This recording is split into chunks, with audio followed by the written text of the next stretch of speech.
What is up everybody, it's your boy ThrillerXero back over here with a new video today, as I'm going to be covering you guys one of the most recently added kaiju into the game, which is also very OP in terms of combating, which is the Nutcracker. As many of you guys might have remembered my previous video about Mechagodzilla 21, which is also one of my favorite monsters in the game, so I recommend you guys to check it out. Now speaking about the Nutcracker itself, it looks a lot like a Jaguar beta skin, and it can beat most kaijus in the game if used correctly, and even most Godzillas such as even Mechagodzilla 21 himself. It is also regarded as one of the most broken kaiju in game, and I used to fear him before, but now I got his power.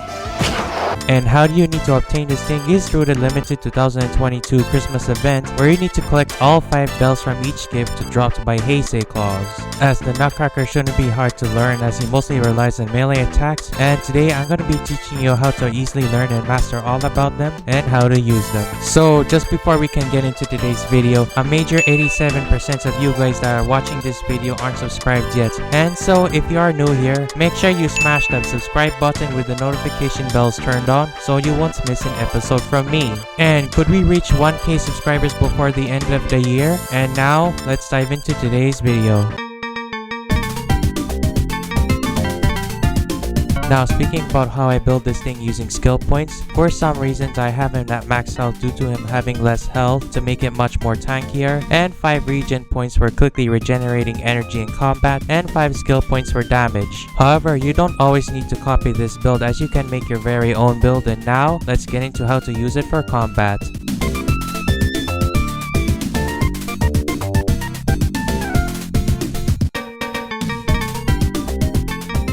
Now let's talk about his 4 melee attacks. The Timber Lance, the Frigid Carve, the S-Bridge Slash, and the Prince's Longing or the King's Remembrance, since these aren't really that hard to explain, but now let's get into them. Now the Timber Lance performs a double sap out, however, it doesn't deal double damage at the same time, but it also moves you a step bit further north of your direction. So when performing this move on an opponent, it's the best to press the backward move of your keyboard like I'm on PC, so the W key of the WASD helps out. If you're on mobile, try steering your movement button backwards while performing the first move, as it has a long range. The second attack after the Timber Lance is the Frigid Carve, where it performs repeated slashes and deals damage per slash landing on a foe. This attack is very useful when an opponent is nearby and deals a good amount of DPS other than the much more powerful fourth attack that we'll be getting into later on. The S-Bird Slash, or I couldn't pronounce its name correctly because it's German based, is a spear leaping technique where it launches you further and landing onto an opponent where it deals a great amount of damage. Now what I recommend for you is to use this thing when your opponent is further away but not far away, because it couldn't leap that further away from you as that's out of range for your move.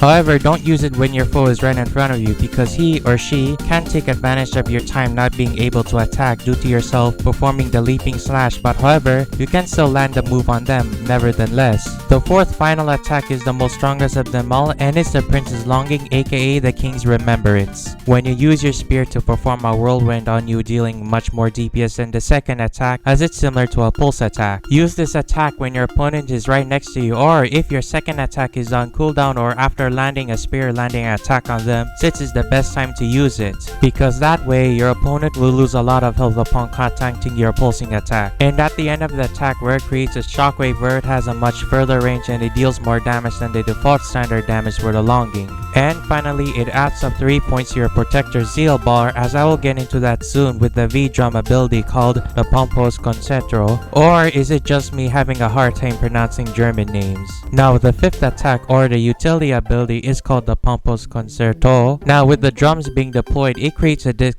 shockwave where it gives off weakness 1 to its surrounding area, plus harms opponent with little damage as it nerfs their strength. It's the best to deploy the drums first to where your opponent is standing or in the calculated range of the drums that you're going to kick into. Don't use it when you're in combat or your opponent is right next to you, because like the one with the third move before, your opponent will take advantage of your performance when deploying the drum while not being able to attack nor react back, and your drum will land somewhere else further away from the combat range where you and your opponent is in, because otherwise it won't really be worth a shot. And it also finally gives off points for your Protector's Zeal that I am now going to be discussing about next, and it's very useful in terms of combat. And the final ability that buffs all your movesets and damage for combat is the Protector's Zeal, and when your bar is full and pressing P upon it grants you an active healing factor that even works in combat, similar to that of Deadpool. With an active effect of the Nutcracker Ballot X lasting for 26 seconds. When dealing damage, you inflict the ability 1, which acts like you've noticed a bit of strength gained in combat. Now, when activating this ability, I prefer using it when my health is on half or on low because for me, I guess that's like the best time to activate phase 2 of your base form in combat.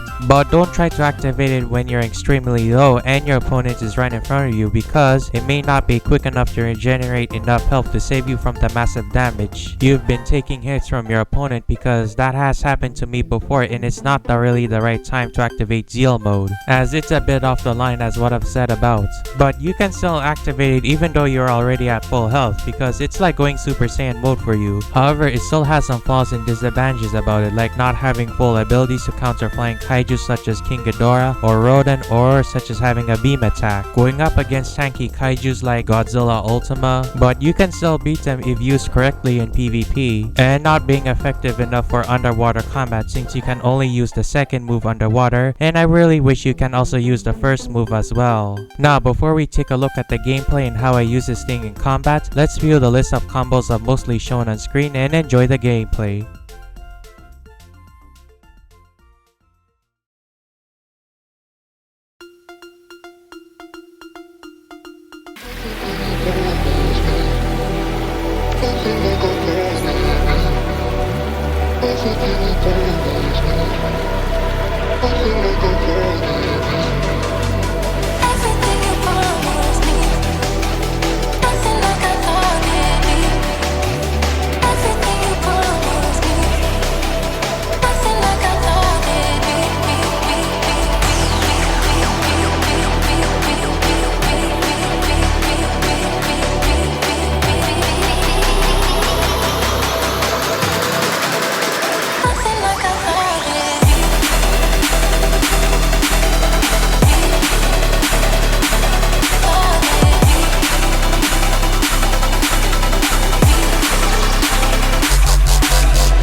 So, I hope you guys enjoyed this video and finally learned how to use a nutcracker in Kaiju Universe, because he isn't really that hard to learn about because he mostly relies on melee attacks, despite having some flaws about it, as after watching this video, you finally know how to master the nutcracker in PvP. And if you want to see more videos like this, such as how to grind in Kaiju Universe, which version of Titanus Gojira is the best, like the G14 or the G19 versus the G21, and which monster is the best starter Kaiju in game, make sure to always smash that subscribe button with the notification bells turned on and like this video. Join my Discord server and follow me on Twitter, and see you guys on the next video. Ciao!